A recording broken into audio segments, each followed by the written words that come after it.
여러분들 혹시 올드머니, 뉴머니라고 하는 말 들어보셨나요? 올드머니, 뉴머니. 혹시 우리 청년들 들어보신 적 있으세요? 우리 혁수 형제가 아는 것 같은데. 영어는 다 알죠. 올드 하면 오래된 거고, 머니는 돈이고, 뉴는 새 것이고, 또 역시 머니는 뭐 돈이니까. 그러면 올드머니는 옛날 돈이고, 뉴머니는 새 돈입니까? 우리 은행에 계신 우리 김희정 권사님, 은행에서 일하시는 김희정 권사님, 올드머니하고 뉴머니의 차이를 아시는지요? 예? 그 명절 때 세배 받으시면서 왜 손자 손녀들에게 세뱃돈 주시면서 이렇게 새 돈, 새 거 이렇게 신권 준비해서 주셨잖아요. 그러면 그거는 뉴머니고 허른 돈은 올드머니입니까? 올드머니하고 뉴머니에 대한 그 옥스퍼드 사전의 정의를 보면 이렇게 되어 있습니다. 올드머니는 아주 오랜 세월 동안에 오랜 세대를 거쳐서 누적되어져서 물려진 재산, 이거를 올드머니라고 그러고요. 반대로 그 뉴머니라고 하는 것은 당대에 어떤 사업을 크게 일으켰든가, 혹은 뭐 요즘 같은 경우는 스포츠 스타들이나 연예인들이 한 번에 큰 돈을 모아서 부자가 된 경우, 그 부자가 되게 만들어준 돈을 뉴머니라 그렇게 이야기를 합니다. 자, 올드머니 하면은 뭐 대표적으로 예를 들어서 설명할 수 있는 것이 영국의 로스차일드 가문 같은 경우는 정말로 아주 오랜 세월 동안에 부를 축적해온 그런 가문이죠. 그래서 아마 숨겨진 재산들까지 하면 세계에서 제일 부자라고 그렇게 얘기해도 과언이 아닐 정도로 그렇게 많은 재산을 가지고 있다고 합니다. 또 미국 같은 경우는 케네디 가문이 굉장히 부자라고 그래요. 흔히 말하는 올드머니가 잘 쌓여있는 그런 가문이라고 하지요. 자, 그런가 하면 이 뉴머니라고 하는 것은 어떤 것이라고요? 당대의 큰 재산을 모은 것, 그래서 만들어진 돈을 뉴머니라고 하는데, 여러분들 잘 아시는 그 페이스북 창업주라고 할 수 있죠. 마크 저커버그라고 하는 사람 같은 경우에는 흔히 말하는 뉴머니를 소유한 사람이고요. 또 요즘에 아마존이라고 하는 그 인터넷 쇼핑몰을 창업한 제프 베이조스 같은 사람도 역시 뉴머니를 소유한 그런 사람들이라고 할 수 있습니다. IT 기업을 시작해서 아주 큰 돈을 모은 사람들이죠. 그런 사람들이 소유한 그 재산을 뉴머니라 그렇게 이야기를 합니다. 이 올드머니를 소유한 사람들과 뉴머니를 소유한 사람들은 각기 가지고 있는 그 재산의 출처에 따라서 그 가치관도 다르고요, 또 라이프 스타일, 삶의 모습도 다릅니다. 그런가 하면 이들이 보여주는 소비 패턴 혹은 투자 전략, 또 이들이 사회적으로 어떤 활동을 하는가 하는 것들이 사람들에게 굉장히 큰 영향력을 미치기도 하지요. 자, 그래서 사람들은 다 나도 올드머니 혹은 뉴머니를 소유하기를 원합니다. 자, 그렇다면 여러분들은 올드머니를 더 가지고 싶으십니까? 뉴머니를 더 가지고 싶으십니까? 자, 우리 신장로님은 어떠세요? 올드머니가 좋으세요? 뉴머니가 좋으십니까? 예? 둘 다 있으면 좋겠습니까? 아니면? 둘 다 필요 없이. 역시 장로님이시군요. 어떻습니까? 우리 장로님 아들이신 신혁수 형제는 어떻게 생각하세요? 둘 다 필요하군요. 올드머니도 있으면 좋겠고 뉴머니도 있으면 좋겠고. 근데 우리 장로님 올드머니 물려줄 게 별로 없으실 것 같은데. 어떻게 하죠? 하나도 없으시다는데. 자, 여러분들 뭐 올드머니든 뉴머니든 많이 가지면 좋겠죠. 예? 그렇지 않겠습니까? 아이고, 나도 뭐 올드머니든 뉴머니든 많이 가지고 있으면 좋겠다 생각을 하겠는데, 보통 세상 사람들은 올드머니하고 뉴머니 중에서 어느 것이 더 있었으면 좋겠다고 물어보면 뭐에 대한 열망이 더 강하냐면 올드머니에 대한 열망이 더 강하다고 그래요. 물론 2018년부터 시작해서 2023년 작년까지 5년 동안에 이 구글이라고 하는 사이트에서 등장한 단어를 검색해서 분석을 해보면 뉴머니에 대한 관심도 꽤 있다고 그러기는 해요. 그런데 사람들은 뉴머니보다는 뭐를 가지기 원해요? 올드머니를 가지기를 원한다. 그렇게 되어 있습니다. 자, 이 올드머니, 한마디로 말하면 조상 때부터 대대로 물려온 그 큰 부를 가지기를 원하는데, 자, 그러면 왜 이 올드머니, 뉴머니라고 하는 이런 말들이 등장하게 된 배경이 무엇일까? 우리나라의 경우에는 2010년대에 딱 들어오면서 당시 2030, 지금으로 얘기하면 아마 한 30, 40쯤 되겠죠. 30, 40대들에게서 등장한 말이 하나 있어요. 혹시 뭔지 아시죠? 아주 유명한 말입니다. 헬조선이라는 말이에요. 2010년대에 딱 들어오면서 헬조선이라는 말이 시작됐는데요. 이 헬조선이라는 말은 한마디로 말하면 대한민국에서 사는 것이 지옥 같다는 거예요. 다른 말로 표현하면 이 대한민국에서 사는 것이 희망이 없다. 이 대한민국에서는 정말로 사는 것 자체가 희망이 없는 지옥과 같은 삶이다. 그렇게 우리 젊은이들이 생각을 하면서 나온 단어가 헬조선이라고 하는 단어입니다. 그리고 이 헬조선이라는 말이 나옴과 동시에 등장한 게 뭐냐면 수저계급론이에요. 수저계급론. 예, 흔히 말하는 너는 금수저 출신이냐 흙수저 출신이냐, 이건 뭐 여러분들도 다 아시죠. 그래서 금수저 출신이면 뭐예요? 대를 이어서 물려받은 그러한 가문에서 아주 모든 것을 누리면서 그렇게 성장해 간 사람은 금수저 출신이고, 예, 저처럼 이렇게 목사 가정에서 아무것도 없이 자란 사람은 흙수저 출신이 되는 거죠. 예. 그런데 이런 금수저, 흙수저의 논란이 우리나라에만 있었던 것은 아닙니다. 일본에서도 있어요. 가까운 일본에서도요. 이 금수저, 흙수저 논쟁과 비슷한 오야가차라고 하는 그런 논쟁이 있습니다. 이 오야라는 말은 일본어로 부모를 뜻하는 말이고요. 가차라는 말은 뽑기라는 말인데, 부모를 어떻게 뽑아서 태어났냐, 그런 의미입니다. 그래서 좋은 부모를 내가 뽑아서 태어나면 금수저인 거죠. 아니면 경제적으로 어려운 부모에게서 태어났으면 나는 흙수저가 되는 거죠. 우리말로 표현하면. 재미있는 것은요, 미국이나 이 서방 세계에도 비슷한 말인데, 미국이나 서방 세계에서는요 금수저라는 말 대신에 실버 스푼이라는 말을 씁니다. 은수저라는 말을 써요. 그렇게 쓰는 이유는 여러분들이 잘 아시는 그 장말짠 같은 그 소설이나 영화를 보면 왜 장말짠이 은식기를 훔치잖아요. 그 이제 부잣집에서만 은식기를 사용했었다고 그래요. 그래서 그 부잣집에 은식기를 사용한 그런 가정적 배경에서 자라난 사람은 실버 스푼을 물고 자라는 사람이죠. 그러면 우리의 흙수저에 해당하는 거는 뭐라고 부를까요? 그거는 플라스틱 수저라고 그런대요. 재밌죠? 예. 아무튼 정리를 해보면 사람들이 다 전 세계적으로 그런 거죠. 전 세계적으로 금수저냐 흙수저냐, 이 얘기는 뭐냐면 대를 이어가면서 큰 부를 물려받은 그런 가정에서 태어나 그렇게 자랐느냐 그렇지 않느냐, 뭐 이런 것들을 결정짓는다는 겁니다. 그래서 사람들은 특별히 이 올드머니를 소유하기를 원하는 거죠. 대를 이어서 물려받은 재산을 가지고 살았으면 좋겠다, 그렇게 얘기를 하는데 그 이유는 두 가지예요.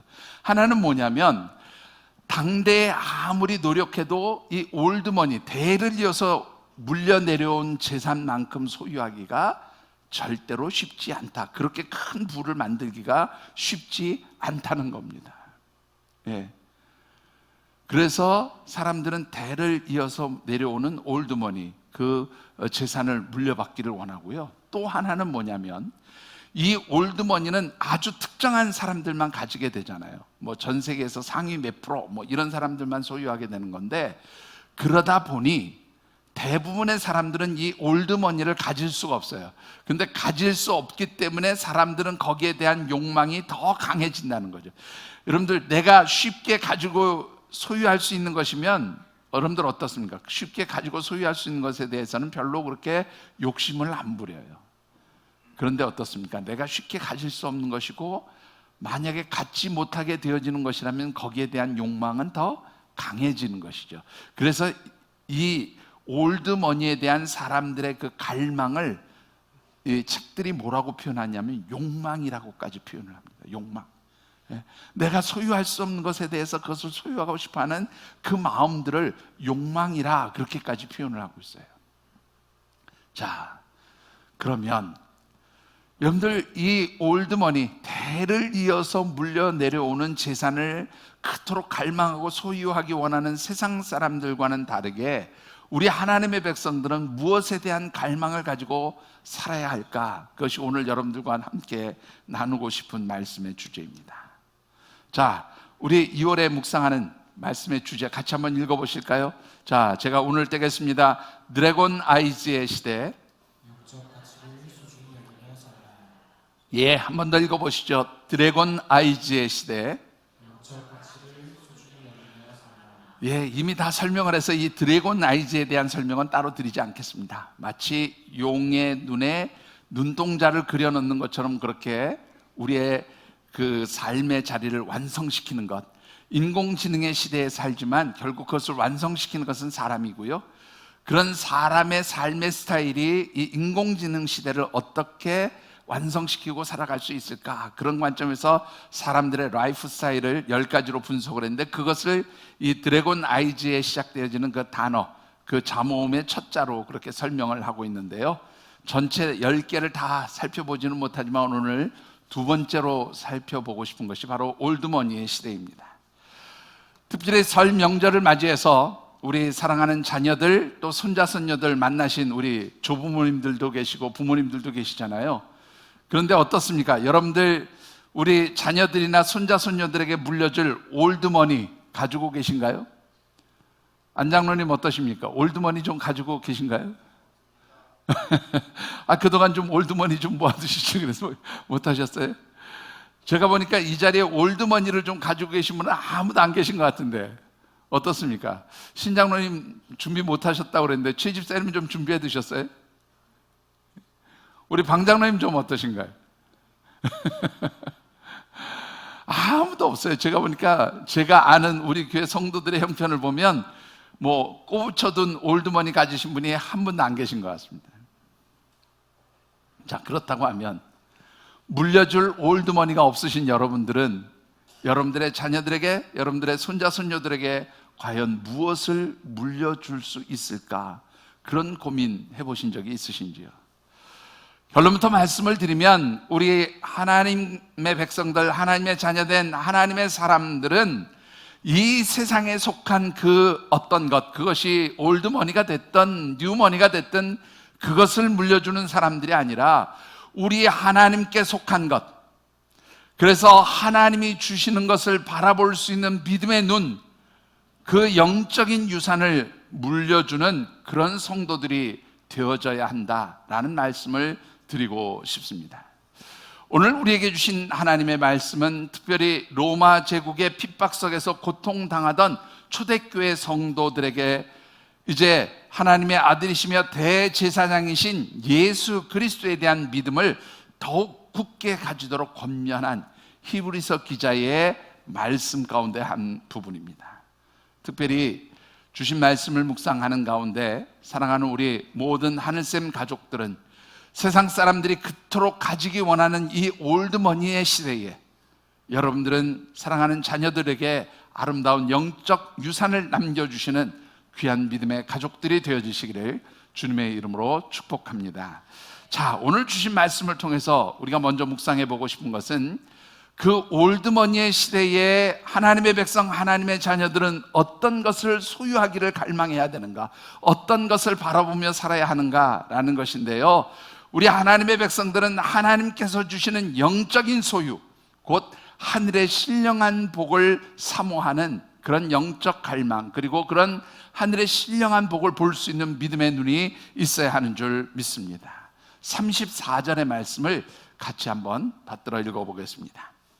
너희가 다친 자를 동정하고 너희 소리를 빼앗기는 것도 기쁘게 당한 것은 더하고 돈과 소유가 있을 줄 압니다. 자, 오늘 이 말씀을 보시면 너희가, 그런데 이 너희는 누구를 가르치는 단어인가 하면 초대교회 로마 제국에 의해서 핍박당하고 고통당하던 그런 초대교회 성도들을 너희라 그렇게 부르고 있습니다. 자, 그런가 하면 빼앗긴 소유 그랬는데, 이 소유라고 하는 말은 히브리어 원문으로 따지면은 그냥 재산을 의미해요. 물질을 의미하는 단어이기는 하지만 단순히 재산이나 물질만을 의미하는 것이 아니라 더 확장해서 특별히 자신이 일하고 있는 직장, 또 고대 국가에서 있지만 그때도 각 사람들이 경영하는 사업체, 기업체가 있었을 거 아니에요. 그런 기업들을 다 포함하는 말입니다. 즉, 이 예수 믿는 사람들이 가지고 있었던 재물이라든가 혹은 삶의 터전이 되는 어떤 직장과 일터, 경영하는 기업을 다 포함하는 말이 오늘 본문에서 말하는 소유라는 말이에요. 자, 그런데 이 하나님의 백성들이 그 소유를 어떻게 해요? 다 빼앗겼다, 그렇게 말하고 있어요. 왜 빼앗겼을까요? 여러분들, 하나님의 백성들이 무슨 탈세를 하거나 어떤 범법 사항이 있어서 빼앗긴 것이 아니에요. 이들이 가지고 있던 모든 재물 혹은 자신의 직장과 일터 혹은 경영하는 기업까지 다 박탈당하고 빼앗기게 된 이유는 딱 한 가지입니다. 예수 그리스도를 믿는다는 그 이유 때문에, 혹은 예수 믿는 것 때문에 옥에 갇힌 그리스도인들, 그 신앙의 동지들을 동정하고 불쌍히 여긴다는 이유 때문에 가지고 있었던 것을 다 어떻게 해요? 빼앗기게 된 그런 사건이 있었음을 말씀하고 있다는 것이죠. 자, 여러분들 어떻게 생각하십니까? 만일 여러분들이 가지고 있는 것을 내가 원하지 않았는데 강제로 뺏어간다, 기분이 좋으시겠습니까? 어떻습니까? 기분 좋을 것 같으세요? 우리 송 권사님 어떻습니까? 송미 권사님. 예. 예. 뭐 좀 가지신 거는 있으세요? 없어요. 예. 가진 건 없지만 그래도 내 거 누가 좀 뺏어간다 그러면, 예? 제가 솔직히 좀 말하는데요, 제가 그냥 평상시에 즐겨 쓰던 볼펜 혹은 만년필 하나라도 어떻게 쓰다가 어디 뒀는지 찾지 못하고 잊어버리면요, 그 불편한 감정이 굉장히 오래가요. 특히 제가 아끼던 뭐 이렇게 자주 쓰던 만년필 같은 거 잊어버리고 나면, 요즘에는 뭐 손으로 뭐 쓰는 시대가 아니고 거의 컴퓨터를 쓰는 시대이긴 하지만은, 예전에 만년필, 그 좋은 만년필을 누가 하나 선물해 주셔서 그걸 가지고 썼던 적이 있었어요. 근데 한 번은 그걸 잊어버렸습니다. 근데 그거 하나 잊어버렸다고 한 달 동안 마음이 영 불편한 거예요. 누가 만년필 들고 쓰는 것만 보면 혹시 저거 내 거 아닌가? 이런 의심도 하고 바라보게 되더라고요. 여러분도 어떻게 생각합니까? 그냥 본인이 잘 관리하지 못해서 잊어버려도 불편한데 그것을 강제로 빼앗겼다? 이건 아주 불편한 감정이죠. 굉장히 기분 나쁜 감정이에요. 그런데 오늘 본문에 보면 초대교회 성도들은 자신들이 가진 것, 예수 믿는다는 것 때문에 다 빼앗겼는데도 불구하고 어떻게 해요? 그것을 기뻐했다, 그렇게 말하고 있어요. 가진 것 빼앗기시면 기뻐하실 수 있으십니까? 방장로님, 뭐 가진 것도 별로 없으신 것 같은데 그래도 빼앗아 가면 기뻐하실 수 있습니까? 화가 나시면 다 그럴 거예요. 특정한 사람만이 아니라 모두가 다 그럴 겁니다. 그런데 오늘 본문에 보면 초대교회 성도들은 그런 일을 어떻게 해요? 기쁘게 여겼다, 그렇게 말하고 있어요. 왜 기쁘게 여겼을까요, 여러분들? 그 이유에 대해서 34절 끝부분에 보면 이렇게 말씀하고 있습니다. 그것이 기뻐했던 이유는 뭐냐면 더 낮고 영구한 소유가 있는 것을 알기 때문이다. 내가 빼앗긴 것보다 더 나은 것, 더 영원한 것이 있다는 것을 알았기 때문에 가질 건 뭐 그거 안 가져도 돼, 그거 포기해도 괜찮아 라고 생각하며 기뻐했다, 그런 말입니다. 여러분들, 그렇다면 도대체 이 초대교회 성도들이 더 낫고 더 좋은 것이고 더 영구한 것, 영원한 것이라고 생각했던 그것이 바로 무엇이었을까라는 것이죠.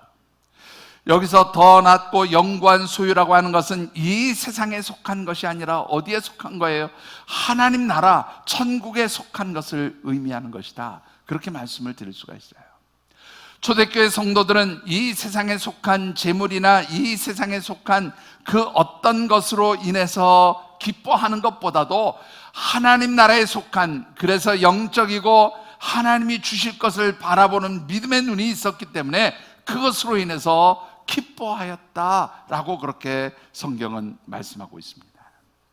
그렇다고 하면 하나님 나라에 속한 것이 아니라 세상에 속한 것이 아니라 하나님 나라에 속한 것, 그것은 무엇을 의미하는 것일까라는 겁니다.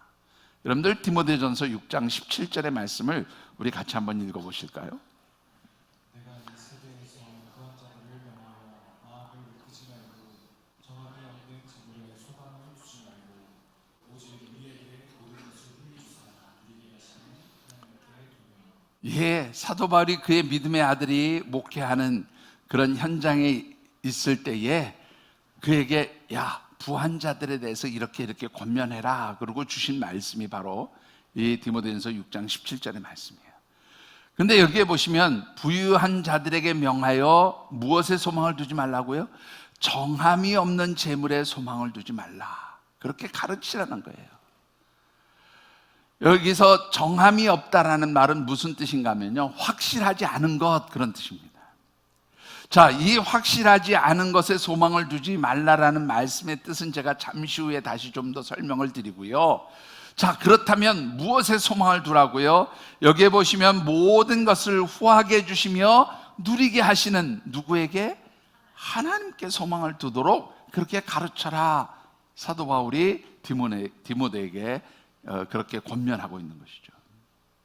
자, 그러면 모든 것을 후하게 해주시고 그 모든 것을 누리게 하시는 하나님이 주시는 것은 뭘까요, 여러분? 모든 것을 다 주신다 그러고 모든 것을 후하게 해주시는데 그것을 마음껏 누리게 하시는 하나님은 도대체 우리에게 뭘 주시는 것일까요? 거기에 대해서 사도 바울은 에베소서 1장 3절로부터 5절에 이렇게 말씀하고 있습니다. 같이 읽어보시죠. 찬송하리로다. 하나님 곧 우리 주 예수 그리스도의 아버지께서 그리스도 안에서 하나님에 속한 모든 신령한 복을 우리에게 주시되 곧 창세 전에 그리스도 안에서 우리를 택하사 우리로 사랑 안에서 그 앞에 거룩하고 흠이 없게 하시려고 그 기쁘신 뜻대로 우리를 인정하사 예수 그리스도로 말미암아 자기의 아들들이 되게 하셨습니다. 자, 여기 보시면 하나님께서 우리에게 후히 주시고 누리도록 해주시는 가장 중요한 것을 한마디로 뭐라고 표현하냐면 신령한 복이라, 그렇게 말씀하고 있어요. 자, 그렇다고 한다면 이 신령한 복이란 무엇일까요, 여러분들? 1차적인 의미로는 우리가 예수 그리스도를 통해서, 여기에도 제가 좋아하는 단어라고 하는 말 나오죠. 그리스도, 예수 안에서, 엔 크리스토라고 하는 말이 나오는데요. 자, 그리스도 안에서, 엔 크리스토, 예수 그리스도 안에서 우리를 뭐가 되게 하셨어요? 하나님의 택한 백성, 하나님 자녀가 되게 하셨다. 이게 바로 1차적인 의미의 신령한 복이에요. 그런데 하나님께서 우리를 하나님 백성, 하나님의 자녀가 되기 위해서 독생자 예수 그리스도를 보내주시고 그 예수님을 통해서 우리가 구원받은 하나님 백성, 하나님의 자녀로 영원한 생명의 은총을 누리게 하신 것이 신령한 복의 가장 우선된 1차적인 복이라면, 단순히 그냥 여러분들이 구원받은 하나님의 백성으로서 내가 누리는 복이 신령한 복입니다, 이것만을 의미하는 것이 아니라 여기는 더 중요한 의미가 있어요. 하나님의 자녀가 되었다라는 것입니다. 이 하나님의 자녀가 되었다는 말의 의미는 무엇인가 하면 만왕의 왕이신 왕의 자녀, 왕의 자녀로서의 권세를 누리게 하신다, 그런 말이에요. 예, 여러분들 우리가 요한복음 1장에 보면 그런 말씀은, 누구든지 예수 그리스도의 이름과 그 이름을 믿는 자에게는 뭐예요? 하나님의 자녀가 되는 권세를 주셨다, 그렇게 말씀합니다. 이 하나님의 자녀가 되는 권세라는 건 뭐냐면 하나님께서 부여하신 영적인 권세예요. 하나님의 자녀들만이 누릴 수 있는 하나님의 권세예요. 하나님의 권위, 하나님의 권능을 누리게 하는 그 힘을 바로 하나님의 권세, 영적인 권세, 자녀됨의 권세라고 말하는 겁니다. 뿐만 아니라 더 나아가서 이 말씀을 성경 다른 곳에서 보면 하나님 나라의 유업을 누릴 수 있는 자격이에요. 그러니까 이 신령한 복이라는 것을 정리해 보면, 첫 번째로는 우리가 영원한 생명의 은총을 누리며 하나님 백성, 하나님의 자녀가 되는 복을 비롯해서 하나님의 자녀, 곧 왕의 자녀가 되는 권세와 또 하나님 나라의 사람들로서, 하나님의 자녀들로서 하나님 나라에서 누리게 될 모든 그 하늘의 유업이 바로 하나님의 백성들에게 주시는 하늘의 신령한 복이에요. 여러분들, 정리해 보면 결국 땅의 사람들이 생각하고 기대하고 소유하려고 하는 것은 뭐냐면 땅에 속한 거예요. 단순히 말하면 땅에 속한 재물, 땅에 속한 물질을 세상 사람들은 소망을 두고 살아가요. 근데 하나님의 백성들은 그런 것에 소망을 두는 게 아니라 무엇에 소망을 둬요? 하나님 나라에 있는, 이 땅은 오래 갈 것 같지만 결국 언제 끝나요? 내 생명이 끝나면서 이 땅에서의 삶도 끝나요. 영원하지 않아요, 여러분들. 제가 예언 하나 할까요? 여기 앞으로 100년 지난 다음에 살아있을 사람 아무도 없어요. 나 100년 뒤에도 살아있을 수 있다. 우리 청년 중에서 혹시 그런 친구들 있을까요? 우리 가인은 100년 지난 다음에 살아있을 수 있을까요? 그럴 가능성이 있을 수 있겠네요. 한 120세까지 살면. 그죠? 그런데 사실은 100년 지나면서 살아있을 사람은 거의 없을 거예요. 그 얘기는 우리가 아무리 영원하게 생각하는 것이라 할지라도 내 생명이 끝나는 것과 함께 모든 것은 다 사실은 끝나는 거예요. 그러나 우리 하나님의 백성, 하나님의 자녀들에게는 이 땅에서의 삶이 끝나는것과 동시에 우리에게는 뭐가 있어요? 영원한 하나님 나라의 세계가 주어진다는 거예요. 그래서 하나님의 백성들은 100년이면 사라질 것에 미련을 두고 거기에 소망을 두고 사는 사람들이 아니라 그 이후에 영원한 하나님 나라에서 누리게 되어질 그것을 바라보고 그것에 소망을 두고 살아가는 사람들, 이게 바로 하나님의 백성들이다, 하나님의 자녀들이라 그렇게 말씀하고 있는 것입니다. 사랑하는 성도 여러분, 여러분들이 바로 이런 하나님 나라에 속한 하늘의 것에, 하나님 주신 하늘의 신령한 복에 여러분들의 소망을 두고 그것을 바라보며 살아가시는 우리 하나님의 사람들, 하나님의 자녀들이 되어지시기를 주님의 이름으로 축원합니다. 자, 그렇다면 이 세상 것에 대해서 여러분들 어떤 생각을 가지고 살아야 될까요? 세상 것에 대해서. 조금 전에 말씀드렸지만 디모데전서 6장 17절의 말씀을 보면 세상의 것에 대해서는 뭐 하지 말라고요? 소망을 두지 말아라, 그렇게 말씀합니다. 여러분들, 이 세상에 속한 재물에 대해서 소망을 두지 않아야 될 이유, 그 이유가 무엇입니까? 아까 제가 이 디모데전서 6장 17절의 말씀을 드리면서 그것은 뭐가 없다고요? 정함이 없다. 정함이 없다는 말은 확실하지 않으니까 소망을 두지 말고 살아야 된다, 그렇게 설명을 드렸는데요. 히브리서에서는 그것을 좀 더 구체적으로 설명하고 있어요. 자, 히브리서 10장 32절로부터 34절까지의 말씀을 우리 같이 한번 받들어 읽어보겠습니다. 전날에 너희가 질 받은 후에 고난의 큰 싸움을 견디어낼 것을 생각하라. 혹은 비방과 환난으로서 사단에게 구경거리가 되고, 혹은 이런 형편에 있는 자들과 사귀인 자가 되었으니, 너희가 갇힌 자를 동정하고 너희 소유를 빼앗기는 것도 기쁘게 당한 것은 더 낫고 영원한 소유가 있는 줄 알라. 자, 여러분들, 우리가 이 세상 것에 대해서 소망을 두지 않고 살아야 되는 이유를 총괄적으로 설명해요, 여기서는. 그리고 조금 뒤에는 좀 더 구체적으로 다시 설명을 하는데요. 자, 여기에 보시면 먼저 32절에 너희가 빛을 받은 후에 고난의 큰 싸움을 견뎌낸 것을 생각하라, 그렇게 말씀하셨어요. 여러분들, 빛을 받았다는 말은 세상의 빛으로 오신 예수 그리스도와 그분이 주신 하나님의 말씀, 곧 복음을 영접하고 그 복음을 영접한 하나님 백성, 하나님의 자녀로서 빛의 자녀가 된 사람들이, 세상의 빛으로 오신 예수 그리스도를 통해서 빛의 자녀, 하나님께 속한 백성들이 된 이후에 너희들에게 뭐가 찾아왔어요? 큰 고난이 찾아왔단 말이에요. 그리고 너희들이 그 고난을 잘 이겨냈다, 그렇게 격려하고 있습니다. 그러면 이 초대교회 성도들이 예수를 믿고 난 이후에 당한 고난이 무엇일까요? 그 고난이 바로 33절과 35절에 이렇게 되어 있습니다. 먼저 33절을 보시면 너희가 비방을 당했다. 근데 이 비방을 당했다는 말은 오네이디스모스라고 하는 헬라어를 쓰는데, 이 오네이디스모스라는 말은 뭐냐면 창피당했다는 말이에요. 모욕을 당했다, 수치를 당했다, 그런 말입니다. 자, 그런가 하면 환난이라고 하는 말은 뭐냐면 들립시스라고 하는 말을 하는데요. 여러분들 혹시 기름 짜는 거 보신 적 있으세요? 기름 짜는 거, 방앗간에서 기름 짜는 거 보신 적 있습니까? 여러분들 기름을 짜내는 그런 뭐 참깨, 들깨 뭐 이런 걸 갖다가 딱 넣고 어떻게 아주 강한 힘으로 누릅니다. 그러면 이게 이제 눌려서 그 안에서 기름이 나오는데요. 여기서 말하는 이 환난이라는 말이 바로 그 강한 압박으로 누르는 그것을 환난이라고 그렇게 이야기합니다. 예. 여러분들 이 환난이라는 게 뭘까요, 여러분들? 그것은 외부로부터 당하는 그 어떤 고통, 환난이 우리를 꽉 누르는 거예요. 우리를 고통스럽게 하는 거예요. 그래서 우리가 가지고 있는 모든 것들, 그냥 우리의 진을 다 빼버리는 거, 이게 바로 환난이에요. 자, 그래서 이런 환난을 통해서 우리가 고통을 당하고 세상에서 창피와 수치와 모욕을 당하는데, 문제는 뭐냐면 이게 그냥 나 혼자 알고 끝나는 게 아니라 세상 사람들에게 뭐가 됐어요? 구경거리가 됐단 말이에요. 구경거리. 그러니까 세상 사람들이 우리가 당하는 고난을 보면서, 우리가 당하는 수치와 모욕을 보면서 세상 사람들이 구경하면서 우리를 조롱했단 말이에요.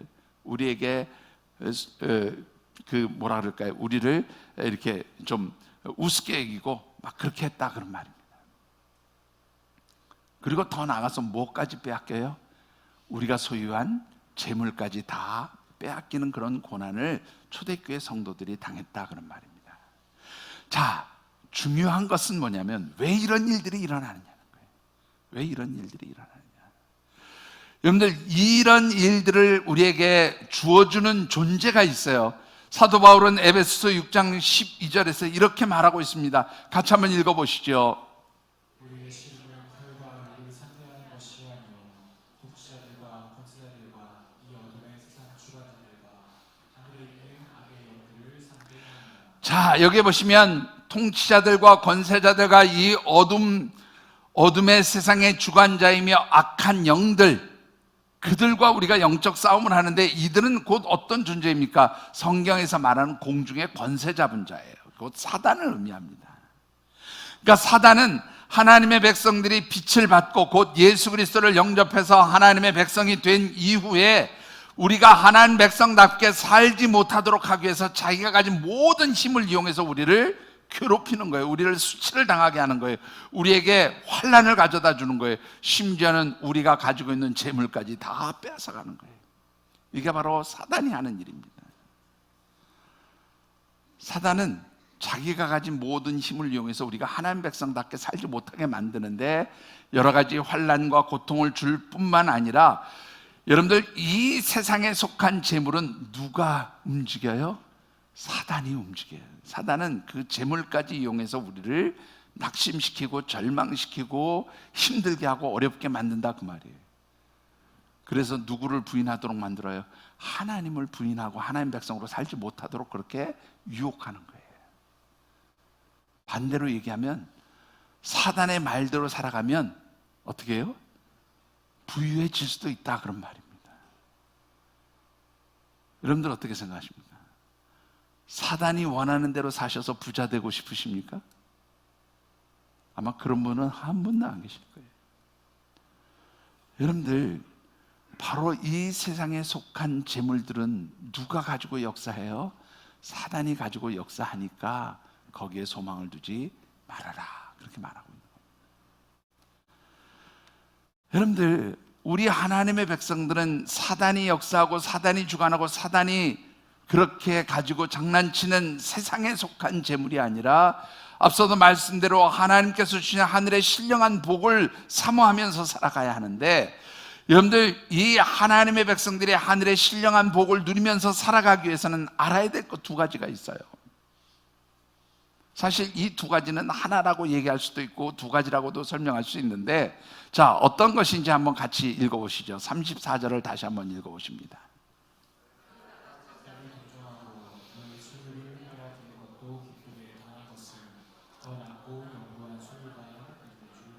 자, 더 낫고 영구한 소유. 더 낫다는 건 뭐보다 더 낫다는 거예요?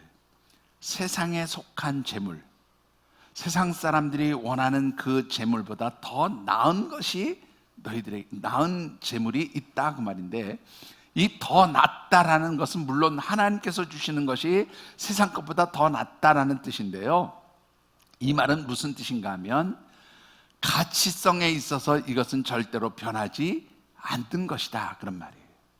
세상의 것은 그 가치가 사라질 수 있지만 하나님이 주시는 것은 가치에 있어서 어떻게 해요? 불변하는 것이다. 하나님 주시는 것은 절대로 그 가치가 사라지는 것이 아니다. 그래서 더 나은 것이다 라고 표현하는 겁니다.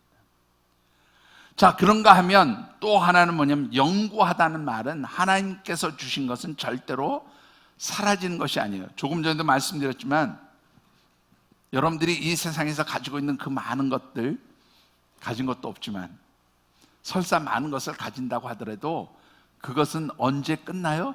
내 생명이 끝나면서 내게서 다 사라지는 거예요. 이 땅에서의 생명이 사라지면서 끝나는 거예요. 다 사라지는 거예요. 그래서 그것은 일시적인 것이죠. 그러나 하나님께서 주시는 것은 어떻게 해요? 이 세상에서는 그것이 보이지 않을지 몰라도, 이 세상에서는 그것을 내가 소유하지 못한 것처럼 보일지 몰라도 내 생명이 끝나서 영원한 하나님 나라에 들어가는 순간 우리에게 주어지는 것이고, 그것은 절대로 어떻게 일시적인 것이 아니라 영원한 것이다, 그렇게 말씀하고 있습니다.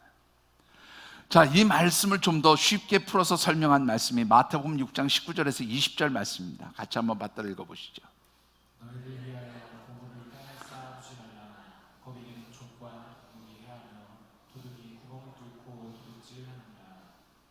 오직 너희를 위하여 보물을 하늘에 쌓아두라. 거기는 족과 도둑이 해하지 못하며 도둑이 구멍을 뚫지도 못하고 도둑질도 못하느니라. 자, 여러분들 여기에 보시면 먼저 19절에 세상의 재물, 땅에 쌓아둔 보물은 뭐가 있어요?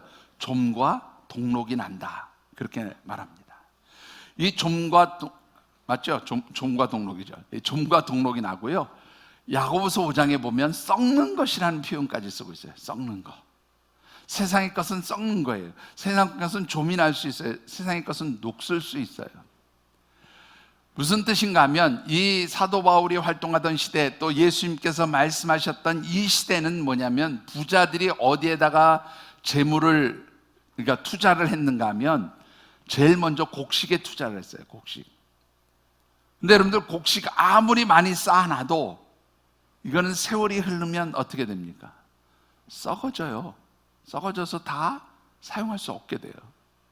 그러니까 아무리 많은 곡식을 쌓아놔도 일정한 시간이 지나면 그건 다 썩어져서 버릴 것이 된다 그 말이에요.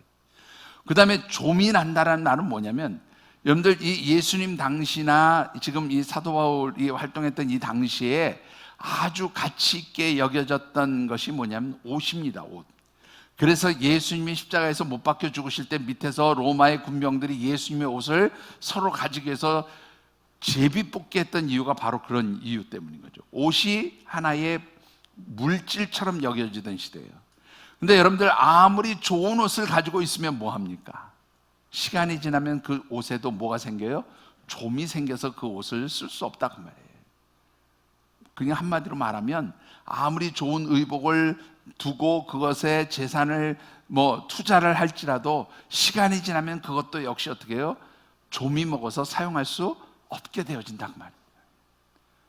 세 번째로, 동록이 난다는 말은 청동 제품에 나는 녹쓰는 것을 의미하는데, 여러분들 지금이야 청동 제품 보긴 합니까? 근데 그때 당시는 이 청동 제품 굉장히 비싼 물건들 중에 하나예요.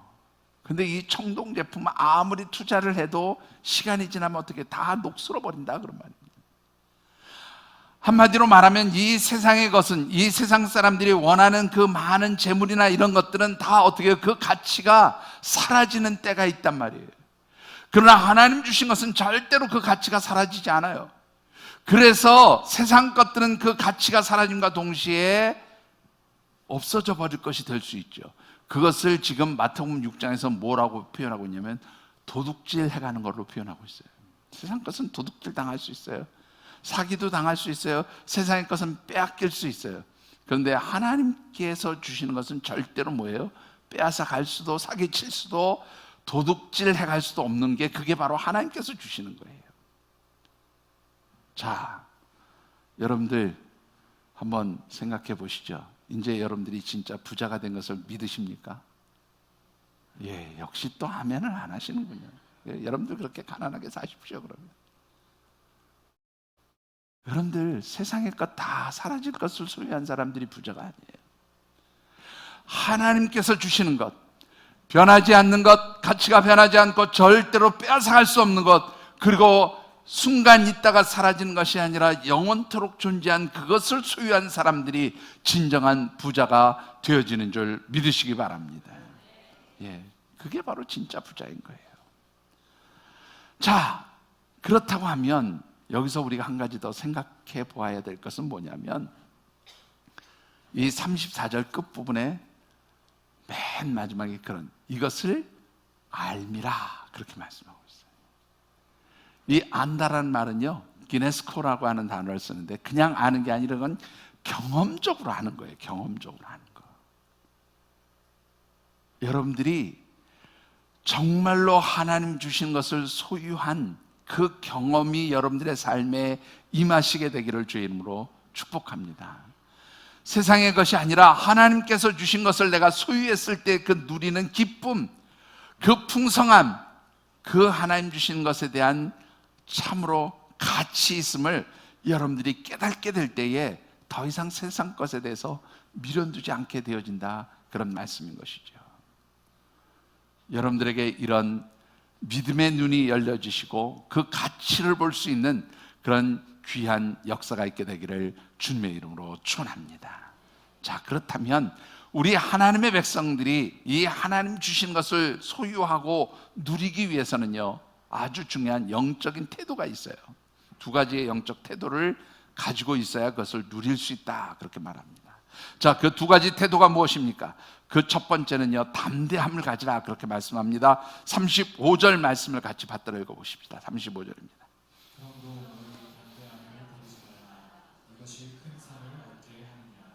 자, 담대하다는 말은요, 파르레시안이라고 하는 단어를 쓰는데 이 담대함이라는 말을 다른 성경에서는 뭐라고 되냐면 확신하다, 그런 말이에요. 확신하다.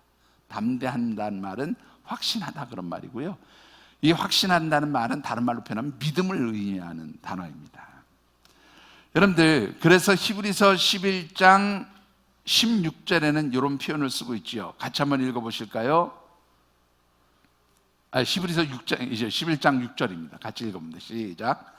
믿음이 없이는 하나님을 기쁘시게 하지 못하나니 하나님께 나아가는 자는 반드시 그가 하신 것과 또한 그가 하시는 찾는 자에게 상 주시는 이심을 믿어야 할지니라. 예, 어떤 사람이 상을 받아요? 하나님이 살아 역사하심을 믿는 사람이에요. 확신하는 사람이에요. 그런 사람들이 하나님 앞에 나아갈 때 하나님 주시는 상을 받아요. 그것을 히브리서 10장 35절에는 뭐라고 해요? 담대함을 가진 사람이 큰 상을 받는다, 이렇게 표현한 것이죠. 그러니까 하나님이 주시는 것을 받는 사람, 어떤 사람이에요? 그것을 상이라고 표현해도 좋고 하나님 주시는 하늘의 신령한 복이라고 표현해도 좋고 무엇이라고 표현해도 좋아요. 그런데 하나님께서 주시는 것을 받을 수 있는 사람은 무엇을 가진 사람이에요? 믿음이 있는 사람이에요. 하나님께 대한 믿음을 가진 사람이 하나님 주신 것을 받을 수 있어요. 두 번째로요, 하나님이 주시는 하늘의 것을 소유하기 위한 사람들에게 필요한 것은 인내입니다. 인내. 여러분들 36절과 37절을 같이 받들어 읽어보겠습니다. 너희에게 인내가 필요하면 너희가 하나님의 뜻을 행하기 위해 약속하신 것을 받기 위함이라. 자, 가능면 오시리라 오시리니 지체하지 아니하시리라. 여러분들 먼저 37절의 말씀을 보시면 초대교회 성도들은 어떤 기대감이 있었냐면 예수님께서 부활승천하신 후에 곧 다시 오실 것이라는 임박한 종말론을 가지고 살았어요. 그러니까 주님이 빨리 오셔서 곧 오셔서 이 우리를 괴롭히는 로마 제국이나 이런 거 다 무너뜨리시고 우리에게 하나님 백성들에게 약속하신 상급을 주시고 하나님 주시는 그런 하늘의 신령한 복을 주시고 이런 기대감을 가지고 살았어요. 그런데 그 기대감이 어떻게 해요? 그들이 이 땅에서 살아있는 동안 이루어진 것이 아니라 늦추어졌죠. 무려 얼마 동안 2000년이 지나도 아직 안 이루어졌어요. 그런데 성경은 뭐라고 말씀하고 있어요? 그런 것들이 이루어질 때까지 무엇을 가지고 있어야 한다? 인내를 가지고 있어야 한다는 거예요. 너희들이 세상에서 아무리 고통당하고 환난당하고 어려움을 당할지라도 하나님께서 주실 것을 바라보면서 인내하는 사람들이 결국 그것을 이룰 수 있다, 누릴 수 있다, 그것을 소유할 수 있다, 그렇게 말하고 있는 것이죠.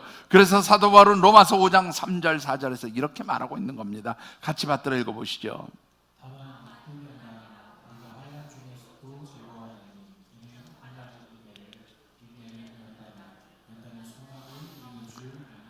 예, 바로 이 두 가지의 말씀에 샘플이 있어요. 믿음을 가지고 인내하며 기다렸던 사람, 그래서 하나님 주신 축복을 누린 사람이 있습니다. 바로 이 히브리서 11장 뒤에 연결돼서 나오는 말씀 가운데 보면 아브라함이 바로 그런 사람이었습니다. 여러분들, 하나님께서 갈대아 우르 땅에서 아브라함을 부르실 때 뭐라고 말씀하십니까? 너는 본토 친척 아버지의 집을 떠나서 내가 너에게 지시할 땅으로 가라. 근데 참 재미있는 것은요, 히브리서 11장 8절의 말씀을 보면 아브라함이 어디로 가야 하는지 갈 바를 알지 못하고 떠났어요. 여러분들, 이 갈대아 우르 땅에서의 삶은 요즘으로 얘기하면 가장 최첨단의 발달된 도시에서 모든 것을 누리면서 살아가는 삶이에요. 가장 발달된 도시, 요새 외국 사람들이 한국을 되게 오기를 원합니다. 외국 청년들, 젊은이들이 특히 한국에 오기를 원하고요.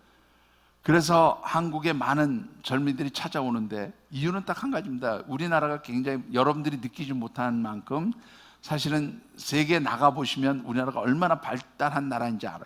모든 것이 편리한 나라인 걸 알아요. 여러분들, 전 세계 어디 가도요, 모르겠어요. 제가 가본 나라들은 뭐 제한적이지만 우리나라처럼 아무 데나 가서 인터넷 터지는 나라가 없어요. 미국도 꽤 발달한 나라라고 하는데요, 미국에서 인터넷 하다 보면 속 터져요. 속 터져. 예.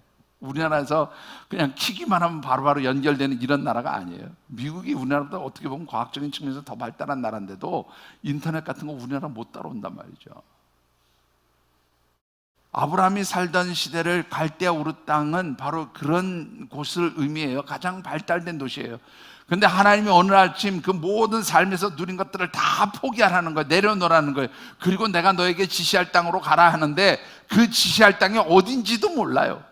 근데 가보니까 어디예요? 그 최첨단의 도시에서 살던 아브라함에게 가라 그런 곳이 어디냐면 저 아프리카 어디 밀림 지역에 가서 살라는 거예요. 인터넷은 그만두고, 예?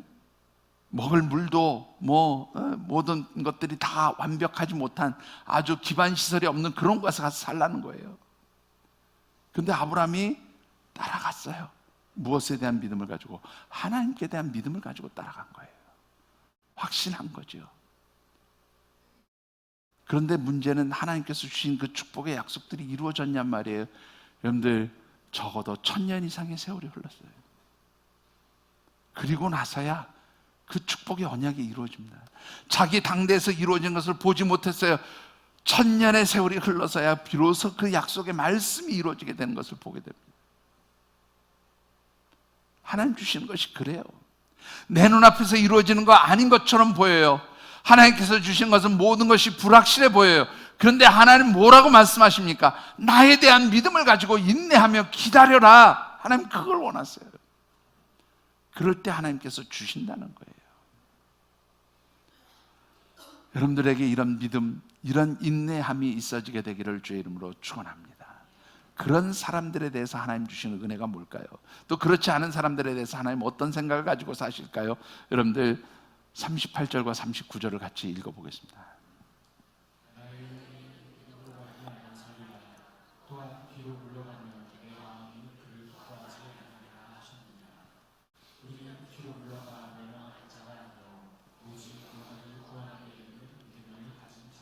예, 하박국의 말씀을 인용했는데요, 나의 의인은 믿음으로 말미암아 산다는 말은 뭐예요? 하나님 주신 구원의 생명, 영원한 생명의 은총뿐만 아니라 하나님 주신 모든 것을 누리게 되는 것이죠.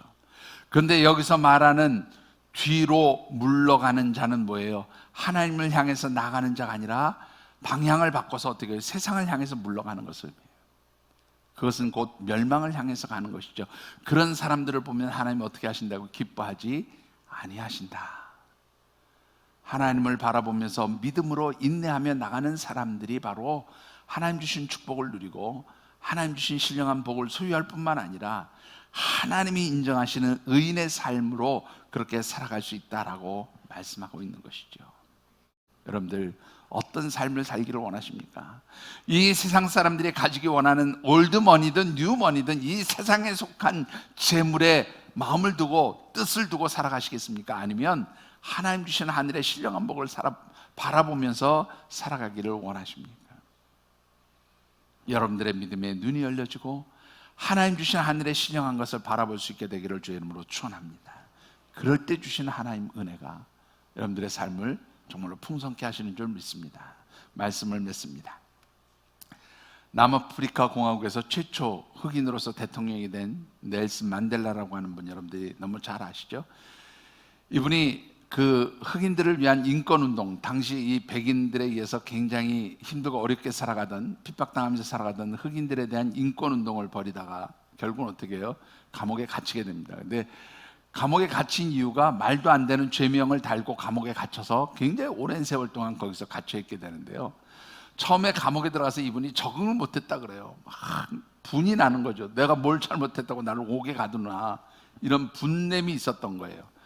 그런데 여러분들 그 분냄을 통해서 이 만델라의 마음에는 분냄과 함께 무슨 생각이 있냐면, 야, 여기가 지옥이다, 이 감옥이 지옥이다, 감옥이 지옥이다, 그러고 생각하면서 살았다는 거예요. 그래서 자기를 변호해주는 변호사가 올 때마다, 야, 다른 데가 아니라 여기 지금 내가 있는 이 감옥이 지옥이다, 감옥이 지옥이다 그랬다는 거예요. 그런데 어느 날 가만히 생각해 보니까 내가 아무리 이 감옥이 지옥이다, 감옥이 지옥이다 해도 감옥이 바뀌지는 않더라는 거죠. 환경이 바뀌지 않더라는 거예요. 감옥이 변화되지 않더라는 거예요. 그래서 이분이 내가 아무리 지옥이라고 한들 이 감옥이 바뀌는 거 아니면 그러면 내가 바꿔봐야 되겠다, 나를 바꿔야 되겠다, 그런 생각이 들었대요. 내 생각을 바꾸고 내 마음을 바꿔야 되겠다, 그렇게 생각하면서 감옥을 바라보면서 생활하다 보니까 어느 날부터인가 이 감옥도 살만하더라, 그렇게 바뀌었어요 이분이. 그래서 이제 어느 날 변호사가 와가지고 아직도 이 감옥에서 생활하는 것이 힘드십니까? 그랬더니 아유 괜찮다고, 지금은 감옥이 지옥이 아니라 천국이 됐습니다. 그러니까 이 변호사가 뭐라고 그래요? 아, 그러면 그동안 감옥에 좀 환경이 변화되고 뭐가 개선된 게 있나 보군요. 그랬더니 이 만델라, 뭐 나중에 대통령이 됐지만 이분이 뭐라고 얘기했냐면, 감옥이 바뀐 게 아니라 내 마음과 생각이 바뀌니까 지옥도 뭐가 돼요? 천국이 되더라, 그렇게 대답을 했답니다. 여러분들, 하나님의 백성들이 살아가는 삶의 자리에서 무엇을 보면서 무엇을 생각하며 살아가는가에 따라서 삶이 지옥도 될 수 있고 천국이 될 수도 있는 거예요. 근데 세상 것을 바라보면, 세상 것을 소유하기를 원하면서 그렇게 살아가면 마음이 기쁨이 없어요. 왜냐하면 그것은 가져도 우리에게 기쁨을 주지 못하기 때문에 그렇습니다. 그래서 아무리 많은 것을 가져도 하나님 없이 소유한 것에 대해서는 뭐예요? 지옥 같은 길들이 열려요. 저는 개인적으로 조금 부유했던 사람들, 하나님 없이 부유했던 사람들을 아는 분들이 있어요. 근데 제가 알았던 그 사람들은 하나같이 어떻게 해요? 그 돈 때문에, 그 재물 때문에 지옥 같은 삶을 살았어요. 자녀들이 싸우고요, 서로 죽이고요, 그렇게 사는 모습을 봤습니다. 근데 하나님의 백성들, 땅의 것이 아니라 하늘의 것을 바라보면서 그것을 소유하기를 갈망하면서 살아가는 사람들은 비록 가난해 보일지라도, 이 세상에서 가진 것이 없는 그러한 올드머니, 뉴머니가 없는 그러한 가난한 사람들인 것처럼 보일지라도 그 사람들에게 뭐가 있어요? 하나님 주신 기쁨이 있는 줄 믿습니다. 그 사람들에게는 하나님 나라에 대한 소망 때문에 모든 삶이 풍성해지는 역사가 있게 되어지는 줄 믿습니다. 여러분들에게 이런 믿음의 눈이 열려주시고, 그래서 하나님이 주신 것으로 인해서 행복한 그런 하나님의 사람들이 되어지시기를 주님의 이름으로 축복합니다. 기도하겠습니다.